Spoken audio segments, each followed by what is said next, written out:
The truth about free will. Are we just biological robots? The unsettling experiment. Close your eyes and imagine this. You're standing at a crossroads about to make a decision, one that could change your life. Maybe it's quitting your job, confessing a secret, or walking away from a relationship. You weigh the options, feel the tension of choice, and then you act. But what if I told you that your decision was already made, seconds before you even became aware of it?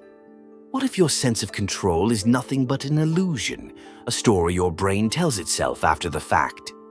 In the late 1970s, neuroscientist Benjamin Libet conducted an experiment that shook the foundations of free will. Participants were asked to press a button whenever they felt the urge while watching a clock. Libet's team monitored their brain activity and found something disturbing.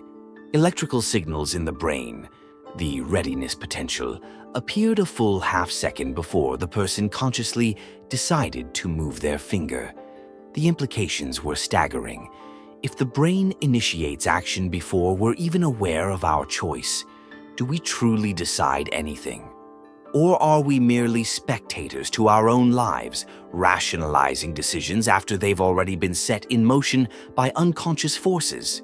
This isn't just a scientific curiosity, it's a philosophical detonation. It forces us to confront the possibility that our sense of autonomy, our cherished belief in being the authors of our lives, might be a carefully constructed delusion. Are we free agents, or are we biological robots, programmed by genes, environment, and neural algorithms we neither control nor fully understand? The illusion of choice. Every day, we make thousands of decisions: what to eat, what to say, how to react. We feel like captains of our fate. But modern neuroscience paints a far stranger picture. Consider this. Your brain is a prediction machine. Before you choose vanilla over chocolate, your neural circuits have already computed past experiences, hormonal states, and even subtle environmental cues, like the color of the packaging, to nudge you toward one option. What feels like deliberation is often just post hoc justification. Studies in brain lesion patients reveal even more unsettling truths.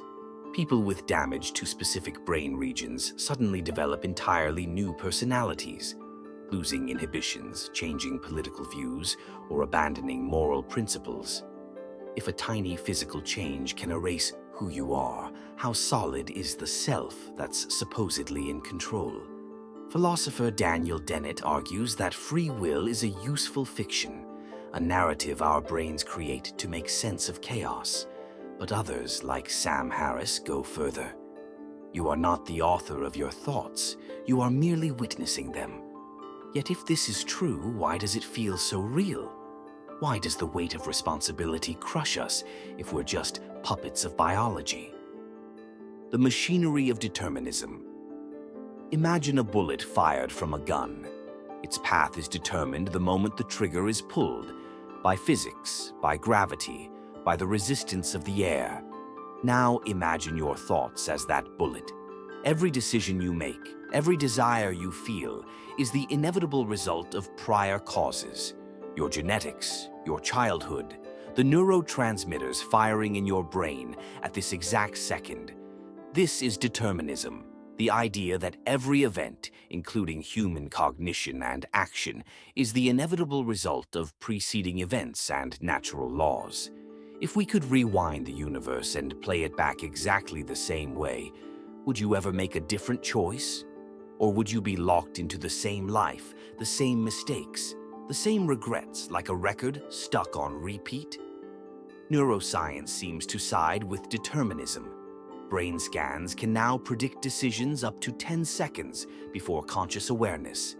Algorithms can decode preferences, political leanings, musical tastes, even romantic attraction, from neural patterns alone. If your brain knows what you'll do before you do, where does free will even fit in? Even our sense of self may be an illusion. Split brain patients, those whose brain hemispheres have been surgically separated, reveal something eerie. When one hand acts against the other, like buttoning a shirt while the other hand unbuttons it, the brain's language center invents a reason for the conflict. It doesn't say, "I don't know why this is happening." Instead, it confabulates. "I was just testing the buttons." If the brain is so quick to fabricate explanations for actions it didn't consciously choose, how much of your life story is just a post hoc fabrication? The case against free will, and why it terrifies us. If free will is an illusion, the implications are paralyzing. Morality collapses. If a murderer's actions were predetermined by genetics and upbringing, how can we blame them? Regret is irrational. If you couldn't have chosen differently, why agonize over past mistakes? Achievement is meaningless. If your successes were pre-wired, is there any pride in effort? This is why existentialists like Sartre fought so hard for free will, because without it, life becomes a cosmic puppet show. Yet even Sartre admitted that freedom is a terrifying void. If we're truly free, then every choice is ours alone, with no destiny or biology to blame. But here's the paradox. Even if free will is an illusion, we can't live as if it isn't.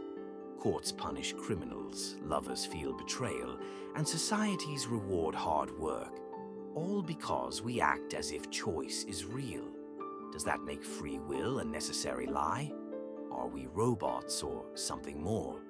Determinism seems airtight until you consider quantum mechanics, where particles behave unpredictably. Some argue this opens a door for genuine freedom. But randomness isn't free will. A dice roll isn't a choice. A deeper question lingers. Even if our decisions are biologically determined, does that make us robots? A robot follows code without understanding it. But humans experience their choices. We feel the weight of, "I did this." Is that experience itself a kind of freedom? Philosopher Thomas Metzinger suggests that the self is a transparent model, a tool the brain uses to navigate the world. You are not the programmer of your mind, but neither are you merely its prisoner. You are the process itself, an unfolding, ever-changing cascade of causes and effects that for a brief moment gets to witness itself. Maybe that's the truth about free will. It's not that we have none. It's that we are something stranger than we ever imagined.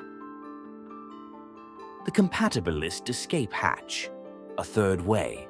There's a philosophical lifeline between free will and determinism, known as compatibilism. Its proponents, like Daniel Dennett and Strawson, argue that freedom isn't about being uncaused, but about acting in accordance with your desires and reasons. Think of it this way. A prisoner in chains lacks free will. A man walking freely down the street has it, even if every step he takes is determined by prior causes. What matters isn't whether his choices are preordained by physics, but whether he is free from coercion, free to act on his own intentions. But is this enough? Critics fire back. If your desires themselves are determined by genes, upbringing, or random neural firings, how is this any different from being a sophisticated puppet? Compatibilists counter, what else could free will possibly be? We don't want random will. We want our will. Even if we are just the sum of our biology, that biology is still us. Is this a satisfying answer or just semantic sleight of hand? Existential rebellion, choosing to choose. If science leans toward determinism, why does the feeling of free will persist so stubbornly? Friedrich Nietzsche offered a radical take.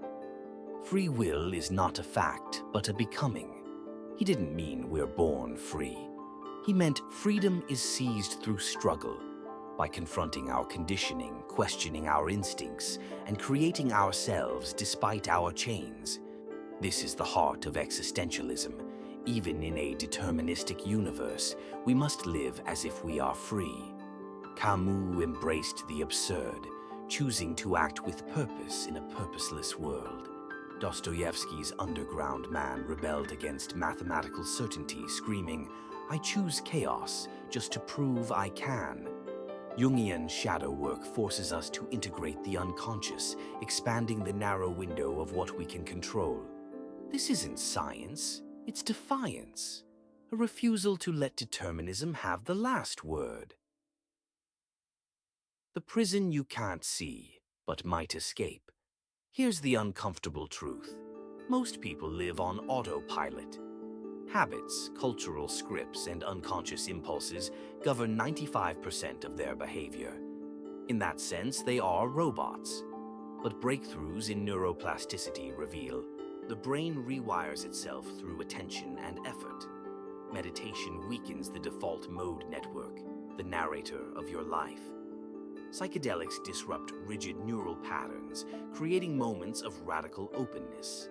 Cognitive behavioral therapy proves that changing how you think physically alters your brain.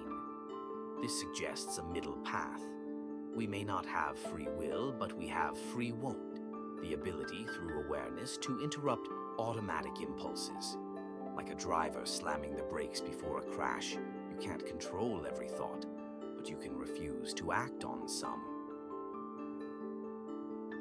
Final paradox, the choice to believe in choice. So where does this leave us? Determinism says you are a biological machine. Compatibilism says you're a self-directed machine. Existentialism says act like you're free even if you're not. Perhaps the ultimate irony is this. Whether free will exists or not, you must choose how to live with the answer. Do you resign yourself to fate? Or do you, like Nietzsche's Übermensch, create your own meaning in a universe that offers none? The question isn't just philosophical, it's visceral. It claws at your throat every morning when you decide, will today be different? And in that moment, whether illusory or not, you are alive in the question.